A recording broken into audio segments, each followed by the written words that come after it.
बिस्मिल्लाहिर्रहमानिर्रहीम अस्सलाम वालेकुम। आज हम मैथमेटिक्स फर्स्ट ईयर की बुक में से जो एक्सरसाइज नंबर 14.1 है, इसका क्वेश्चन नंबर 4 समझेंगे। तो क्वेश्चन नंबर 4 में वो ये कह रहे हैं, find a unit vector in the direction of V vector. और वी वेक्टर की ये उन्होंने वैल्यू दी हुई है कि जो वी वेक्टर है वो बराबर है -i प्लस 4j -8 के। तो ये जो वेक्टर है इसकी डायरेक्शन में जो यूनिट वेक्टर है उसको फाइंड करें। यानी कि आपने इसी वेक्टर का जो यूनिट वेक्टर है उसको फाइंड करना है। जिस तरह हमारे पास अगर एक वेक्टर हो तो उसके अंदर दो चीजें होती हैं, एक उस वेक्टर की मैग्नीट्यूड होती है, नंबर दो उसकी डायरेक्शन होती है। तो ये दो चीजें हम लिखते हैं कि वेक्टर किसके बराबर है, वेक्टर की मैग्नीट्यूड, और साथ जो यूनिट वेक्टर है उसके बराबर होती है। तो अब इस वेक्टर की अगर हमने इसकी डायरेक्शन में यूनिट वेक्टर निकालना है तो इसका मतलब ये जो यूनिट वेक्टर को शो कर रहा है ना, जो वी लिखा हुआ है और उसके ऊपर ये जो साइन बना हुआ है ये यूनिट वेक्टर को शो कर रहा होता है। इसको हम इधर रहने देंगे, और बाकी ये जो वी वेक्टर की मैग्नीट्यूड मल्टीप्लाई हो रही है इसको हम दूसरी तरफ ना लाकर डिवाइड कर देंगे। तो यहाँ से हमारे पास जो यूनिट वेक्टर है उसकी वैल्यू फाइंड की जा सकती है। तो ये हमारे पास ना इसका फार्मूला बन गया यूनिट वेक्टर को मालूम करने का। अच्छा, अब हमने करना क्या, वी वेक्टर तो हमारे पास है। तो वी वेक्टर किसके बराबर है जी, वी वेक्टर को अगर हम इधर क्वेश्चन में देखें तो ये लिखा हुआ है वी वेक्टर बराबर है -i यूनिट वेक्टर। इसका मतलब साथ ना हम -1 इस जगह पर 1 लिख सकते हैं।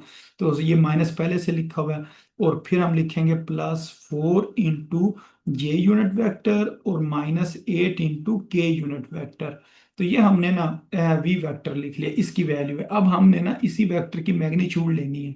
तो इस वेक्टर की अगर हम मैग्नीट्यूड लें तो उसका जो तरीका है वो ये है कि आपने ये जो -1 लिखा हुआ ना इसको ब्रैकेट में लिखें, इसकी पावर 2 लिखें, फिर लिखें प्लस, फिर ये जो 4 है इसका स्केयर ले लें, और फिर ये जो -8 है इसका आपने स्केयर लेना है, और इनके दरमियान में प्लस प्लस लिखना और इसका स्केयर रूट ले लेना। तो ये मैग्नीट्यूड मालूम करने का ना तरीका होता है। तो ये हमने ना वी वेक्टर की जो मैग्नीट्यूड है उसको हम मालूम कर रहे हैं। तो अब हम क्या करेंगे, जो -1 का स्केयर है वो किसके बराबर होता है जी, 1 के बराबर होता है। उसकी वजह ये है, जब यूं लिखो ना -1 का स्केयर तो इसका मतलब है -1 मल्टीप्लाई -1, तो वो माइनस माइनस ना प्लस हो जाता है, और 1 को 1 से मल्टीप्लाई करते हैं तो 1 आता है।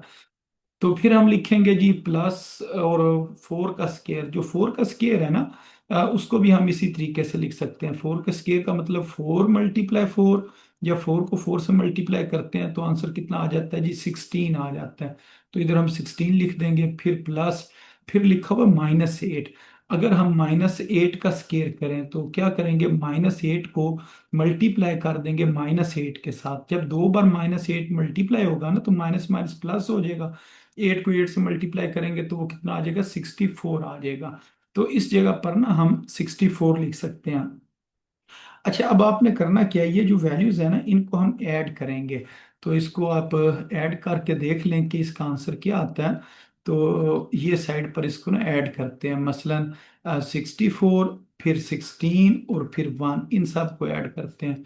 तो ये 10 और एक 11, 1 लगा और 1 कैरी में आ गया, और ये 6 और एक 7 और ये 8, तो इसका आंसर कितना आ गया, 81। तो 81 को हम इस जगह पर लिख लेंगे। तो ये हमारे पास ना आंसर आ गया किसका, वी वेक्टर की मैग्नीट्यूड का। अच्छा, अब हमने क्या करना है, हमने यूनिट वेक्टर जो है ना उसको फाइंड करना है। तो हम इधर लिखेंगे कि हमने यूनिट वेक्टर फाइंड करना है। यूनिट वेक्टर, जो यूनिट वेक्टर है उसको हमने फाइंड करना है। और यूनिट वेक्टर किसके बराबर है जी, वी यूनिट वेक्टर इस तरीके से लिखा जाता है। तो इसका फार्मूला क्या है, वी यूनिट वेक्टर, वी का जो यूनिट वेक्टर है वो बराबर है V vector divided by we vector की मैग्नीट्यूड। अब ये दोनों की वैल्यूज हमारे पास हैं, एक की तो वैल्यू क्वेश्चन में गिवन थी, वो क्वेश्चन में से देख कर लिख देंगे, और दूसरी जो वैल्यू है ना उसको हम जो भी हमने मालूम किया है उसके साथ हम डिवाइड कर देंगे। तो ये हमारे पास किसकी वैल्यू थी, जो वी वेक्टर था ना ये इसकी वैल्यू है। तो इस वैल्यू को हम क्या करेंगे, इस जगह पर लिख देंगे। तो इसको ये देखें, ये मैंने वैल्यू जो है ना इसको मैंने इस जगह पर लिख दिया। ये वेक्टर की वैल्यू आ गई। अब हमने क्या करना है, इसको डिवाइड करना है जो इसकी मैग्नीट्यूड है, वेक्टर की मैग्नीट्यूड जो अभी हमने मालूम की थी वो कितनी थी, स्क्वायर रूट 81। तो इसको हम डिवाइड कर देंगे स्क्वायर रूट 81 के साथ। अब ये जो स्क्वायर रूट 81 है ना, इसको अगर हम मजीद सॉल्व करें ना तो वो हमें पता है वो किसके बराबर आ जाता है जी, 9 के बराबर आ जाता है।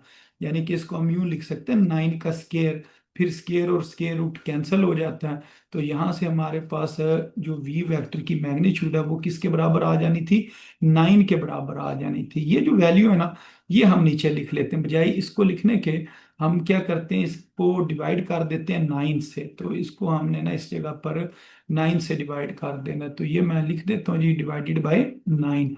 अब ये जो 9 है, इसने क्या करना है, तमाम वैल्यूज को डिवाइड करना है। यानी कि ये -1 डिवाइडेड बाय 9, इधर आई यूनिट वेक्टर, फिर +4 divided by 9 into J unit vector, फिर लिखेंगे -8 डिवाइडेड बाय 9 इंटू के यूनिट वेक्टर।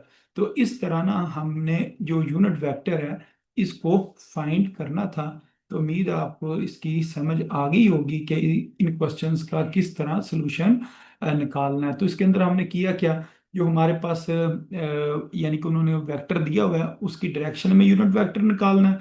तो हमें पता है वेक्टर बराबर होती है मैग्नीट्यूड, और उस साथ उसी वेक्टर का यूनिट वेक्टर साथ लिखते हैं। ये मल्टीप्लाई हो रहा है, इधर आकर डिवाइड हो जाएगा।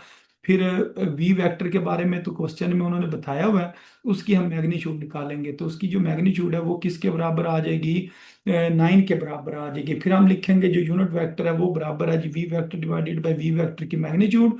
फिर दोनों वैल्यूज लिखेंगे, और फिर ये जो नीचे 9 है, इस 9 को तीनों वैल्यूज के नीचे डिवाइड करेंगे और हमारे पास आंसर आ जाएगा। तो उम्मीद है आपको इस क्वेश्चन की समझ आ गई होगी। तो अपनी दुआ में याद रखें। अस्सलाम वालेकुम रहमतुल्लाहि व बरकातुहू।